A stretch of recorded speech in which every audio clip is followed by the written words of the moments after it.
Geometry का ये जो कॉन्सेप्ट है, इस पे टीसीएस ने भी बतेरे सवाल पूछे थे और एडुकेटिव भी लगातार क्वेश्चन बना रहा है। अगर कोई समकोण त्रिभुज है जिसकी 90 डिग्री बनाने वाली भुजाएं ए और बी हैं और सबसे बड़ी भुजा हाइपोटेनस सी है, तो हाइपोटेनस यानी कि कर्ण की जो ऊंचाई होगी उसका कॉन्सेप्ट है ए बी बटा सी, 90 डिग्री बनाने वाली भुजाओं की गुणा बटे तीसरी साइड। ये ध्यान रखना। देखो डायरेक्ट सवाल बनता है कि एक त्रिकोणीय छत है, उसकी भुजाएं 9, 12 और 15 मीटर, तो 15 मीटर लंबी वाली साइड के लिए ऊंचाई ज्ञात करें। 9, 12, 15 देखती पता लगना चाहिए कि राइट एंगल ट्राइंगल है, 3, 4, 5 आप समझते हो, उसका 3 गुना है, तो 15 मीटर सबसे बड़ी भुजा है। इसके ऊपर हाइट क्या होगी मेरे भाई? डायरेक्ट 9 गुणा 12 बटे 15, तो ये आ जाएगा 12 निम्मा 108 बटे 15, 15 सत्ते 105 हो गया ना, 7.2 मीटर। ऑप्शन नंबर डी करेक्ट है। देख रहे हो सवाल, ये करके दिखाइए आप बिल्कुल सेम।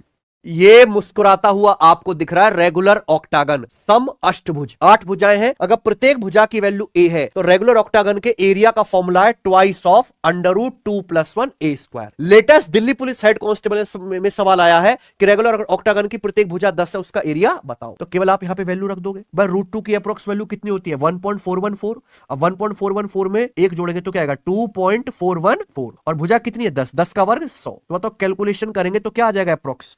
जाएगा मेरे प्यारे भी 482.8। Option number A. फॉर्मूला याद कर लीजिए, आगे भी सवाल बन सकता है। चतुर्भुज क्वाड्रिलेटरल का ये कॉन्सेप्ट जान लीजिए, इस साल सीजीएल मेंस के पेपर में भी सवाल आया है। भाई कोई भी चतुर्भुज है, मान लो ABCD, अगर इसकी चारों भुजाओं के मिड पॉइंट को मिलाया जाए मध्य बिंदु को, तो एक और नया चतुर्भुज बन जाएगा PQRS। ये हमेशा एक पैरेललोग्राम होगा, समांतर चतुर्भुज होगा, और इसका जो एरिया होगा PQRS का, वो ओरिजिनल वाले क्वाड्रिलेटरल यानी कि ABCD के एरिया का हमेशा क्या होगा? आधा होगा। समझ में आया ना? अब एक आयत ऐसा जिसका एरिया 48 से परिमाप दिया, इस आयत की भुजाओं के मध्य बिंदु को मिलाने से एक रोम्बस बनता है। बताओ उस रोम्बस का एरिया क्या होगा? मिड पॉइंट को मिलाने से जो भी रोम्बस बनेगा उसका एरिया क्या आएगा? ओरिजिनल 48 का आधा, 24 सेंटीमीटर स्क्वायर। मेंस का सवाल था, तो कॉन्सेप्ट पता फिर आप खुदा, इसलिए कॉन्सेप्ट सीख लो। अगर ये एक चीज याद रख लो तो सर्कल के मैक्सिमम सवाल ऐसे ही उड़ जाएं। अगर किसी सर्कल की रेडियस 7 तो उसका व्यास क्या होता है? 14, उसकी सरकमफ्रेंस परिधि 44, उसका एरिया 154। ये रेशियो दिमाग में बिठा लो। सवाल देखो, एक सर्कल की परिधि और व्यास के बीच का अंतर कितना है? 12 सेंटीमीटर। परिधि 44 है, व्यास 14 है, तो इनके बीच का अंतर कितना आएगा? 30। 30 की वैल्यू सवाल में 12 सेंटीमीटर दी हुई है। कितने गुना? 3 चौक 12 होता है, यानी कि 0.4 गुना हो गया। ये 0.4 गुना हो रहा है। क्या पूछा है? सर्कल का एरिया। लेकिन एक बात ध्यान रखना, परिधि और व्यास किस में नापते हैं? सेंटीमीटर में। एरिया की यूनिट क्या होते हैं? Centimetre square. अगर ये 0.4 गुना हो रहा है तो सर्कल का एरिया जो होगा यहाँ पे 0.4 का स्क्वायर करना है,